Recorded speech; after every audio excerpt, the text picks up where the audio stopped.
charge Q1 is a distance R from a positive point Q. So let's draw this up. So this will be Q1. This will be Q. And we know that Q here is positive. Charge Q2. This will be Q2. It equals... Oh, okay. Q2 is actually out here. There we go. And this distance right here is 2R. This is R.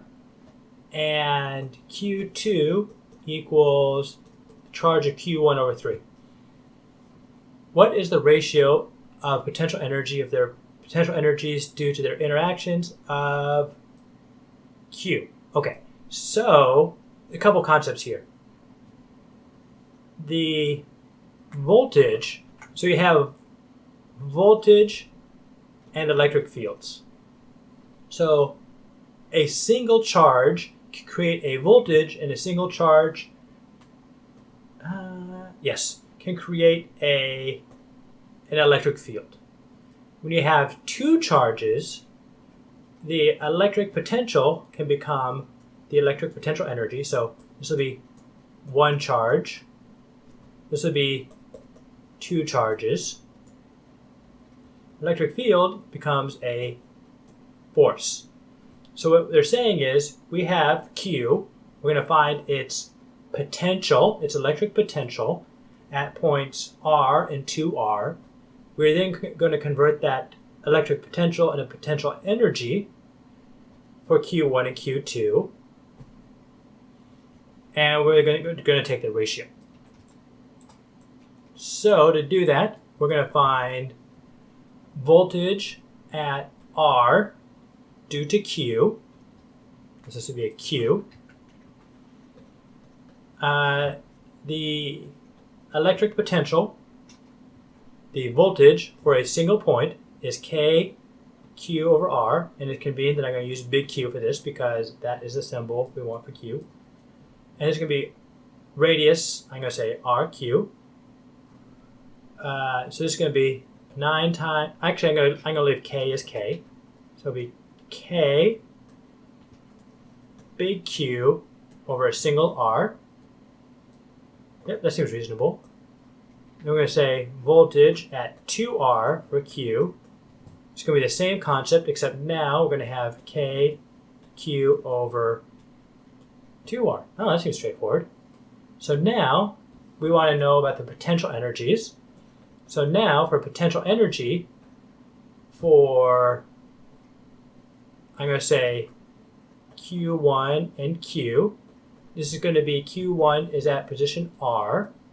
So the relationship between potential energy and voltage is U. That's a terrible U. Truly tragic. We're going to add some color. Potential energy, U. Sometimes people write it as E subscript P for energy potential. That's fine. Is Q times voltage. In this case, the Q we're going to use here is Q1. And big Q is going to provide the voltage. So this is going to be K Q1 big Q over R. And then for the Q number 2, this is going to be the potential energy for Q2 using big Q is going to give us K Q2 big Q over 2R. But we know that Q2 is equal to Q1 over 3.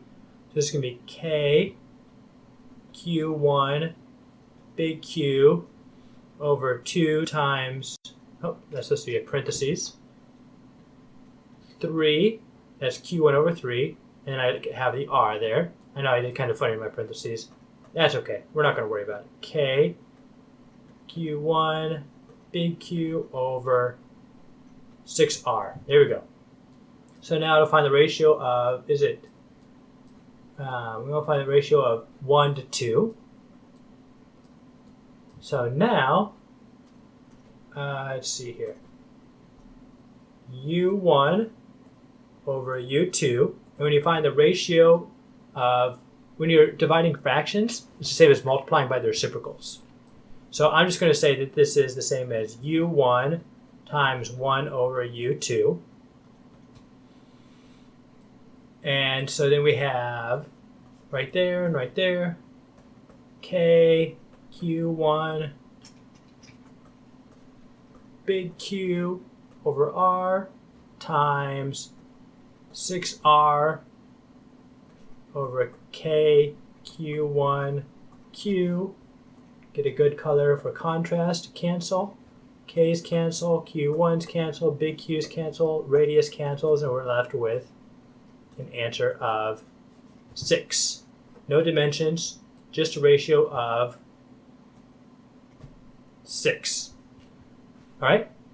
Charge Q1 is distance S from the negative plate of a parallel plate capacitor. So now we have changed the concepts. So we now have a, instead of having a lonely charge all by itself, we have a parallel plate capacitor, and it's going to get the charges based on a battery. It doesn't need to have a battery, I just want to, it helps me visualize things. All right, so Q1 is a distance S from, this will be Q1, S from the negative plate of a parallel plate capacitor. Charge Q2 is a distance of 2S, Q2, from the negative plate. From the negative plate, what is the ratio of U1 to U2 of their potential energies? Okay.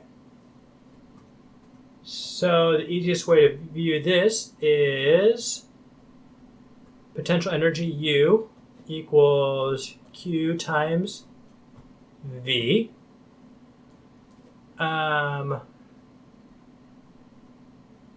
V is going to equal, let's see, negative integral E dx. It's going to be negative electric field delta x, but delta x, and I could pull the electric field out because it's constant, and so we get just the integral dx, which is just dx, which becomes E, and I'm going to call this delta S, just because they use the symbol S, so instead of using X, I'm going to use S. And so the electric potential energy, U, is going to be the charge times the voltage, and the voltage is going to be times the electric field, negative delta S. And so U1 is going to be, let's see here,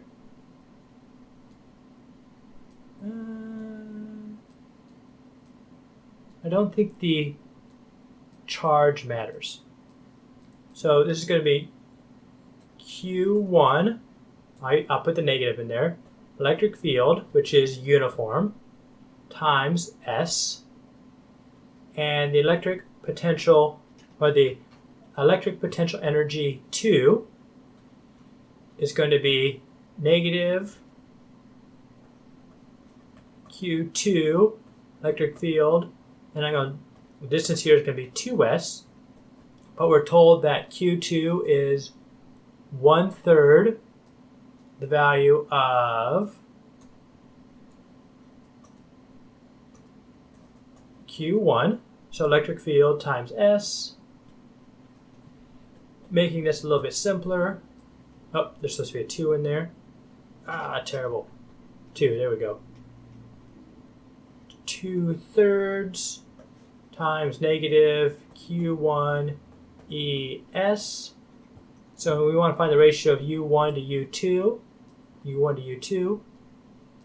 So U1 over U2, that's going to be the same as U1 times 1 over U2. It's easier just to visualize this. So U1 is negative Q E S, and U2, when we flip it over, is going to be 2/3 negative Q E S. I'll put a 1 up there, just so it makes it more obvious. Negative QES on the bottom, QES on the top, and we have a result of 3/2. So the ratio of the electric potential energies, U1 over U2, for this situation where we have Q2 is 1/3 of Q1 and is twice the distance from the negative plate, the ratio of U1 to U2 of their potential energies will be 3/2. Is that true? Yeah, it seems reasonable. So I'm good with that. Hope that helped. See you next time.